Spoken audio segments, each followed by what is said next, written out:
Assalomu alaykum hammalarga. Xo'p, xudo xolasa keyingi mana MDF zakazlarimiz tayyor bo'ldi. Bu yerda 4 ta 2 qanotlik 3 dona rom tayyorlab berdik.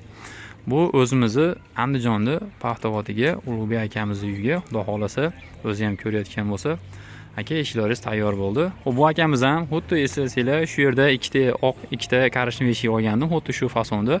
Shuni yoqtirib zakaz berdi.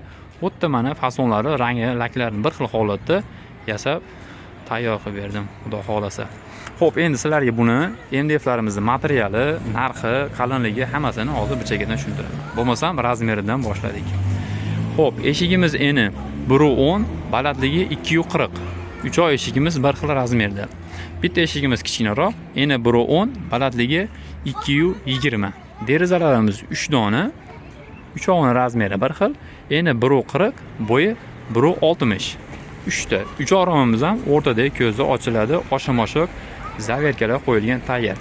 Bunimiz qopqoq emas, adden yasaladigan to'rko'zli fason. Agar buni qopqoq qilsanglar arzon chiqadi, lekin bu holatda chiqmaydi ko'rinishlari.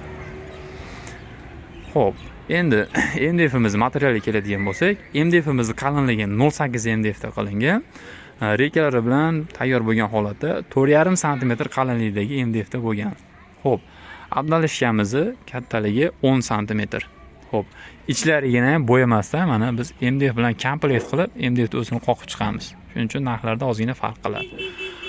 Xo'p, asosiy narsalarni tushuntirib boraman, mayda detaligacha aytib o'taman, oxirigacha ko'rib turinglar. Xo'p, mana bu chaspagi. Buni o'zini quruq otmasdan ko'rsanglar quruq o'zi bo'ladi. Biz orqa tomoniga 1.5 sm rekani samarez bilan qatiramiz.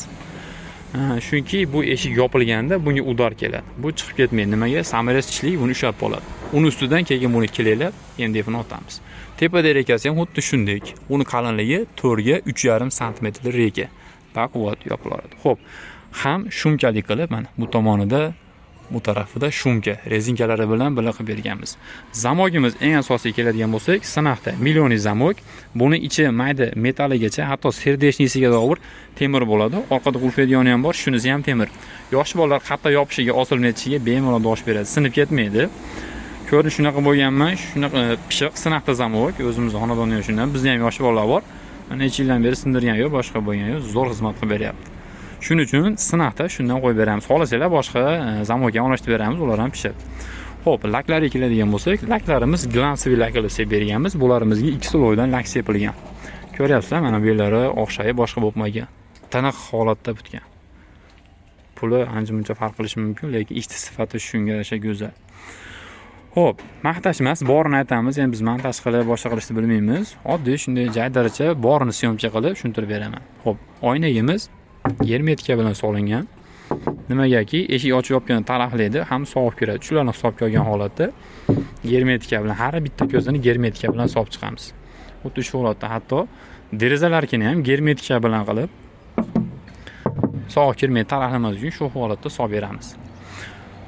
Xo'p, endi bularda puliga keladigan bo'lsak, shu yerda 4 ta 2 qanotlik 3 dona rom. Shu razmerlarimizda xo'p, puli 13 million so'mga tayyor qilib bitkizib berdik. Xudo xolasa buning ichida o'rnatilishi ham shuning ichida. Xo'p, endi derazamizga 200 ming so'mdan 600 ming so'm pul qo'shildi. Derazamiz 3 oyga ham podokomniklar bilan qo'yib beryapmiz. Kak chiroyli, mo'shni chiqadi. Rangi ham xuddi shu bilan bir xil komplekt holatda. Xudo xolasa o'rnatish syomkasini ham qo'yamiz. Xo'p, yana bir asosiy joyi korobkamiz. 10lik. Eng asosiy eshikni baquvvat ushlab turadigan narsa kesaka korobka deyiladi. Bu yog'i 10 sm, qalinligi 4.5 sm lik korobkadan qilingan.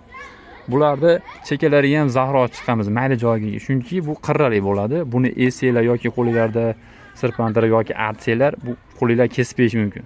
Shuning uchun mana chekalariga ozgina qilib zahro ochib qirini o'ldirganmiz. Nimagaki buni biz qilganda mayda detaligacha hisob kitob qilamiz. Hatto bu parogacha ko'p yeri ko'rgan bo'lsanglar, paroga ko'chib ketadi. Mana bu qirini o'ldirib qo'ysanglar, bu oyoq bosganda ko'chib ketmaydi, uzoq turadi. Mana shunaqa biz mayda detallarigacha, eng asosiy joylarigacha e'tibor beramiz. Chunki zakazga bo'lgandan keyin buni 1-2 yildan keyin almashtirmaydi. Bitta o'rnatiladi, hamma yo'q, yangilik nima yangilik bo'lsa hammasini qilib berganmiz. Xizmatni ham shunga yarasha qilib beradi. Endi metr kvadratiga keladigan bo'lsak, eshiklarimiz metr kvadrati 800 ming so'mdan tayyorlab berdik. Derazalarimizniki 800 ming so'm yoki 800 ming so'mdan ham arzonroq tushyapti, padokomnigi bilan birga. Derazani o'zini hisoblasanglar, kak razmeriga qarab 750 ming so'm, 700 ming so'm atrofida to'g'ri kelaveradi. Derazani joyiga, obyomiga qarab narxini kelishaveramiz, lekin eshiklarimizni bir xilda 800 ming so'mdan qilib beramiz. Endi oshiq kamini biz o'zbekchilikda endi sunnatni yodib bering deydigan narsalar bo'ladi. Endi obyomilarga, razmeriga qarab kam-ko'sini inshaalloh qilib beramiz. Xudo xolasa, buni ham o'zimiz borib o'lchab, joyiga chiroy tushadigan qilib o'zimiz o'lchab keldik. Mana yasab, endi olib borib tayyor qilib kalit topshiramiz. Sifati ham, narxi ham chiroyli ishlar. Xudo xolasa qo'ldan kelgancha tushuntirdim. Boshqa ma'lumotlar bo'lsa, nomerim 99 607 69 00. Eshikrom kerak bo'lsa aloqaga chiqa olasizlar. Telegram, WhatsApp, imo bor. Yozsanglar, katalogini tashlab beraman. Razmerlar tushsa, inshaalloh homshot qilib pulini chiqarib beraman. Ma'qul kelsa borib o'lchab, bemalol eshikромlarga qilib bera olamiz. Hammaga rahmat, salomat bo'linglar.